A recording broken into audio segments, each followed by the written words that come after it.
Bismillah. Sebelumnya saya baru kehilangan suami saya 7 bulan yang lalu, dengan meninggalkan 3 orang anak yang masih kecil-kecil, kelas 6, kelas 5, dan baru kelas 1. Saya ada fase di mana saya marah sama Allah. Saya merasa, kenapa dikasihnya saya, ya Allah?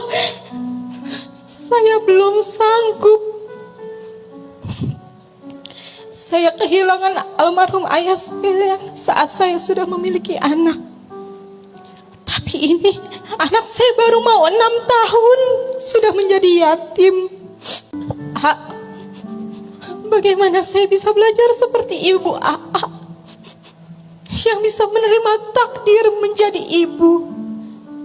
Terus terang, saya ada di fase ingin mengakhiri hidup saya karena ini berat sekali. Saya harus menjadi seorang ayah dan saya harus menjadi seorang ibu buat ketiga anak saya yang masih kecil-kecil. Ajarkan saya untuk ridho atas ini semua, untuk ridho menerima ini semua, karena ini berat sekali untuk saya dan ketiga anak saya. Saya sudah tidak ada almarhum bapak sebagai pegangan laki-laki. Saya tidak punya abang, saya tidak punya sosok laki-laki yang menguatkan saya. Saya harus menjadi laki-laki dan harus menjadi perempuan untuk ketiga anak saya. Anak saya alhamdulillah sekolah di sekolah tahfiz Quran semua. Yang kelas 6 sudah hafal 7 juz. Yang kelas 5 sudah hafal 5 juz.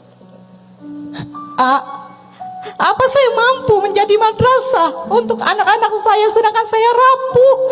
Saya rapuh sekali. Ajarkan saya untuk bisa menerima takdir, belajar menerima takdir atas semua ketetapan Allah ini. Ada 3 ayat dalam Al-Quran,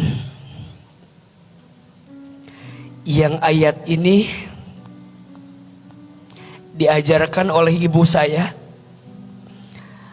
agar bisa belajar menerima takdir. Teteh, Mbak Tiara, nanti di rumah tadaburi lebih dalam.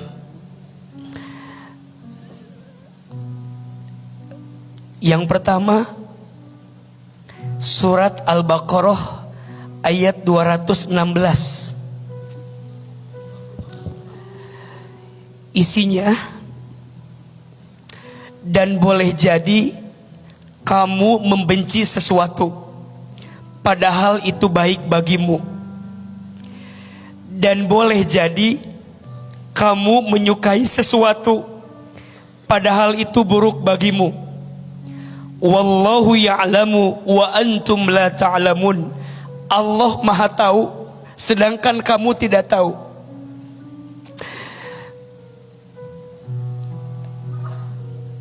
Untuk setiap kita yang pernah kehilangan, percayalah, tidak ada yang namanya kehilangan. Yang ada,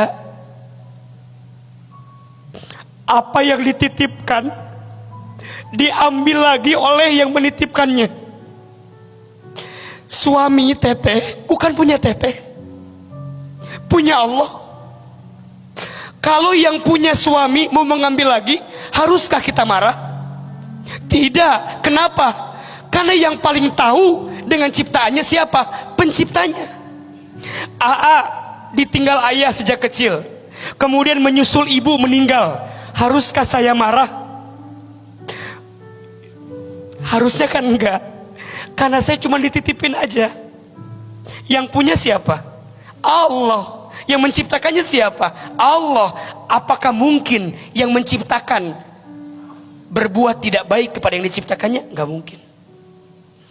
Maka guru saya pernah bilang gini, Hilman, kamu dengan orang tuamu bukan berpisah, hanya beda take off-nya saja.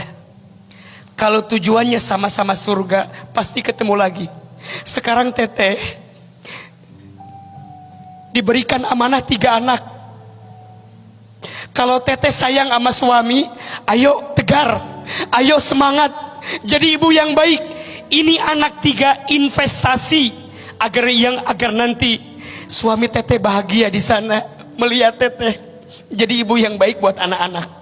Tadi beliau bercerita, anak yang pertama hafiz Quran sekian juz, anak yang kedua hafiz Quran sekian juz. Bagus teh, lanjutkan. Kenapa? Sungguh anak yang hafal Quran akan memberikan mahkota bagi orang tuanya ketika nanti hari kiamat. Hakul yakin almarhum suami teteh bahagia di luar sana, bahagia di sana. Yang kedua, surat Al-Baqarah ayat 286. Isinya la yukallifullahu nafsan illa wus'aha. Mohon maaf ya, kalau ada yang bertanya, "Aa, kenapa ujianku seberat ini?" Karena kamu sekuat itu untuk menerima ujian itu. Teteh, Allah aja yakin sama teteh. Masa teteh nggak yakin sama diri teteh sendiri? Allah aja yakin. Allah mengambil suaminya, beliau jadi seorang single mom, single parent. Kenapa? Kenapa nggak yang lain? Kenapa harus saya, Ustadz? Karena saya yang kata Allah mampu. Itu yang ibu saya ucapkan. Hilman, kenapa mama diberatkan hidupnya? Karena Allah tahu mama bisa melewatinya. Mohon maaf ya, ibu saya punya anak banyak sekali. Saya 9 bersaudara. Saya anak paling bungsu. Ibu saya punya saya di saat usia beliau sudah sepuh. Jadi cukup berat mengurus saya. Sampai saya bertanya, "Ma, kok mama sekuat itu ya?" Iya, karena Allah percaya sama mama untuk ngasih beban seberat ini. Maka teteh nggak boleh bilang saya rapuh, saya nggak bisa. Shh. Hati-hati ya. Itu termasuk was-was syaitan yang merapuhkan diri kita. Allah aja yakin sama teteh. Masa teteh nggak yakin sama Allah? Dan yang ketiga, surat Al-Insyirah ayat 5 dan 6. Fa inna ma'al usri yusra, inna ma'al usri yusra. Maknanya, di balik semua kesulitan pasti akan ada kemudahan. Mohon maaf, hidup gak akan malam terus, pasti ada siangnya. Betul? Hidup gak akan terjatuh terus, pasti ada naiknya. Dalam satu parts mungkin teteh diuji dengan kehilangan suami, tapi percayalah, di part yang lain teteh akan dibahagiakan. Mungkin dengan anak-anak, mungkin dengan kebaikan yang lain, mungkin dengan hadiah yang Allah siapkan. Tapi kita nggak tahu apa yang sedang Allah rencanakan. Kadang dalam hidup, sekarang kita bilang, "Ya Allah, kenapa begini?" Nanti kita akan bilang, "Ya Allah, untung dulu begitu." 3 ayat agar kita bisa belajar menerima takdir. 1, surat Al-Baqarah ayat 216. 2, surat Al-Baqarah ayat 286. 3, surat Al-Insyirah ayat 5 dan 6.